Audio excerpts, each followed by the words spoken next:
AFC challenge লিগের play অফে আজ ঘরের মাঠে কঠিন পরীক্ষা আবাহনী লিমিটেডের। ঘরের মাঠে কিরগিজস্তানের ক্লাব মুরাস ইউনাইটেডকে আতিথ্য দেবে আকাশী নীলরা।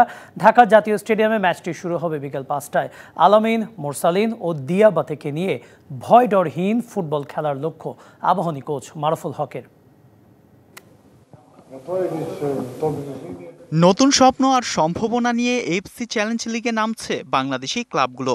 যদিও প্রতিপক্ষ শক্তির বিচারে অনেক এগিয়ে। আবাহনী যেমন প্লে অফে খেলবে কিরগিজস্তানের ক্লাব মুরাস ইউনাইটেডের বিপক্ষে। গত মৌসুমে যারা হয়েছিল কিরগিজ কাপ চ্যাম্পিয়ন। ঘরের মাঠে ম্যাচ, তাই প্লে অফের মাসখানেক আগেই অনুশীলনে নামে মারুফুল হকের দলে একমাত্র বিদেশি সোলোমান দিয়াবাতে, যিনি প্রায় ২২ বছর পর মোহামেডানকে শিরোপা জিতিয়েছিলেন। নতুন মৌসুমকে সামনে রেখে শুধু দিয়াবাতে নয়, মোরসালিন, আলামিন ও কাজেম শাহর মতো ফুটবলারদের দলে যুক্ত করেছে আকাশী নীলরা।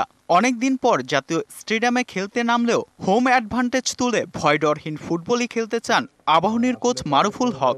যদিও ওরা অনেক কঠিন অপোনেন্ট, তারপরে তাদের লাস্ট 7টা-8টা ম্যাচ দেখে আমার কাছে মনে হয়েছে যে যদি আমার প্লেয়াররা প্ল্যান ওয়াইজ খেলতে পারে এবং তাদের যে স্ট্রং পয়েন্টগুলো আছে সেগুলো যদি প্রোটেক্ট করতে পারে, তাহলে আমি আশাবাদী এই ম্যাচে নিয়ে।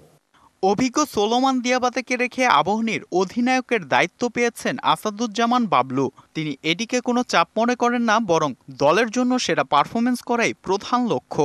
এজ এ ক্যাপ্টেন হিসেবে এটা পেশার কিছু না, এটা একটা দায়িত্ব, সেটা আমি পালন করব অবশ্যই। আর আমার স্টেডিয়ামে খেলা, আমার সাপোর্টার, সবকিছু আমার, তো সেই তুলনায় আমার কনফিডেন্স 100% থাকবে। অন্যদিকে কিরগিজস্তানের অন্যতম সফল ক্লাব মুরাস ইউনাইটেড, এই দলের 4 জন খেলছেন কিরগিজ জাতীয় দলে। 12 জন বিদেশি আছেন, যাদের বেশিরভাগই ইউক্রেনিয়ান। তাদের ইউরোপিয়ান ধাঁচের ফুটবল কিছুটা হলেও দুশ্চিন্তায় ফেলতে পারে আবাহনীকে।